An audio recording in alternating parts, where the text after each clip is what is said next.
Yes, hello. Is this the police? Yeah, I am at my house and I'm looking outside my window and there are three young African American teenagers and it looks like they're up to no good. Yes, I'm at my house. Yes, they're just walking around the cul-de-sac.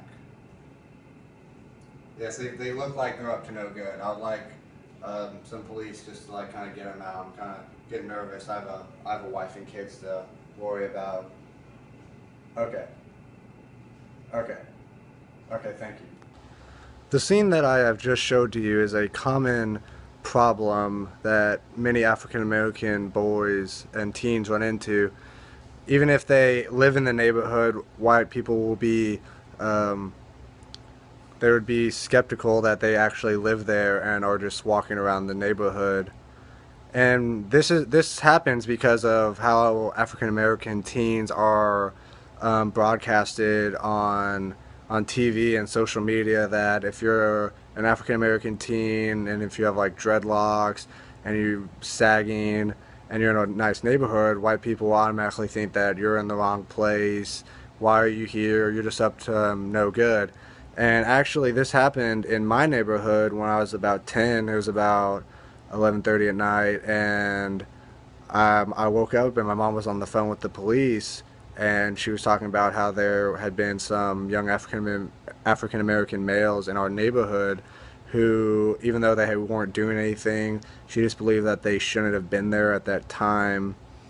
And this also brings me to a point of on the show What Would You Do that I saw on TV last semester, where it showed it showed three African American boys and then three white males and how people would react if they saw them lurking around a car and eventually vandalizing them.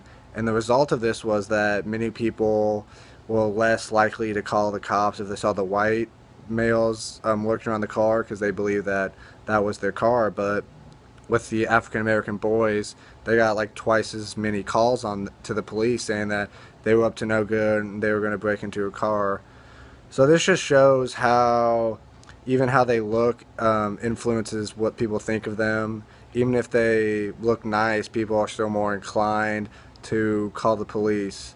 And for the next part of my video, I'm going to interview my friend Macy, who was in a car accident, and how the white privilege influenced how the cop treated her.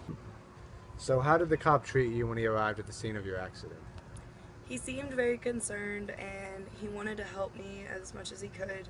He didn't question me about anything, and actually when I told him that I was fine and didn't need an ambulance, he began helping me pick up my things that had flown from my car. Thank you.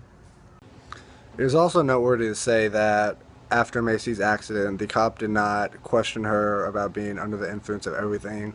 He just assessed the scene as this innocent white girl who just had a very unfortunate accident. And I actually interviewed my friend Jarius, who's a 18-year-old African American, but he did not want to be on video. And I asked him like how white privilege affected him and how it's made in the media as to like what a good African American is supposed to look like. And he said that there has been many times when he has been in the mall or other stores that right when he walks in, because he has dreadlocks and he does sag, he has a gold chain around his neck, that the right when he walks into a store, the security officer, police officer, automatically right when he walks in will start following him. And I was there one time, and the officer actually asked us like if we were going to buy anything, and it confused me at first because this was before I had heard of white privilege and all that stuff. And of course he was wearing, he had his pants sagged, he was wearing dreadlocks, he has gold chain. And this just shows how the media's portrayal of African Americans affects them on their day-to-day lives. And because of this, it causes a communication competence between blacks and whites. So as you can see through these interviews and stuff, white privilege and how African Americans are portrayed in the media is ingrained into the minds of our society through social media, television, and It's really sad because you could have met one of your best friends and would have just been scared to go up and approach them just because of their race. And in order for us to create a better society, we need to be able to move past these stereotypes and have honest communication with people and not have any stereotypes or negative connotations going into the dialogue. You need to go in with an open mind and honestly just open communication between blacks and whites and not shutting down when things get uncomfortable is really a big problem that we have. So, just honest communication and the way that we think about others really influences the people around us. So, just have honest communication, be open minded, and we will create a better society. This is Vetter. This is my final project.